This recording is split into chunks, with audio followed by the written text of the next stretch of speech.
వెళ్ళిపోతున్నారేంటి? నేనే వాళ్ళని బయటికి పంపించాను.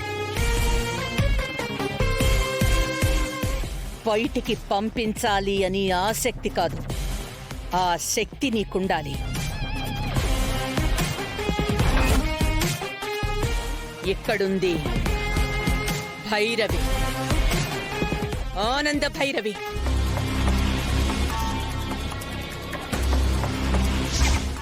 అత్తయ్య గారు, నాకేం అర్థం కావడం లేదు.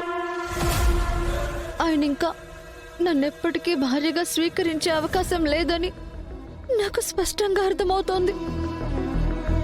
అందుకే ఆయన కాలికి వేస్తే మెడకి, మెడకి వేస్తే కాలికి వేసి ఎలాగైనా నాకు నేనే ఆయనని వదిలిపెట్టి వెళ్ళిపోయేలాగా ఎత్తులు వేస్తున్నారు. నా వల్ల కావడం లేదు అత్తయ్య గారు. నీ వల్ల కావడం లేదు అంటే నీ మొగుడికి విడాకులిస్తావా?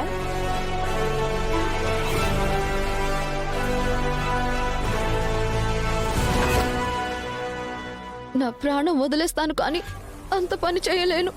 అయితే బ్యాగ్ సర్దుకొని మీ ఆయన ఎక్కడికి వెళ్తే అక్కడికి వెళ్ళు. అత్తయ్య గారు, ఏమంటున్నారు? ఈ కుటుంబం నుంచి ఆయనను వేరు చేయడానికా నేను ఈ గడపలోకి కోడలుగా అడుగుపెట్టింది?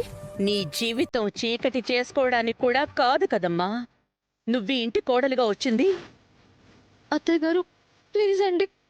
ఆయనకి దూరమైన నా మూలంగా ఈ కుటుంబంలో వేరే కాపురం మొదలైనా ఈ గుండె తట్టుకోలేదు అత్తయ్య గారు. ఆ రెండిట్లో ఏది జరగకూడదు. ఆ రెండిట్లో ఏ ఒక్కటి జరిగినా నేను బతకలేను.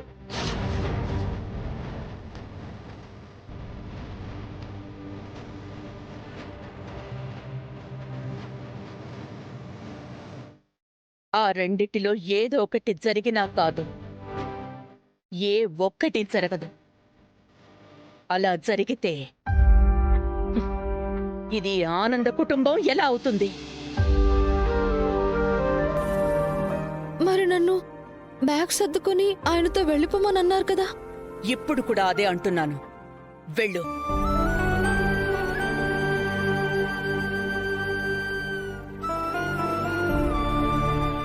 బ్యాగ్ సర్దుకుని నువ్వు నీ భర్తతో వెళ్ళేది ఈ కుటుంబం నుంచి వేరవ్వడానికి కాదు, నీ కాపురం బాగుపడ్డానికి. ఈ క్షణం నుంచి నువ్వు నీ భర్తని నీ కోసం బ్రతికేలా మార్చుకోవడానికి వచ్చిన అవకాశం నీకు తెగించి ఇప్పుడు తాటమంటోంది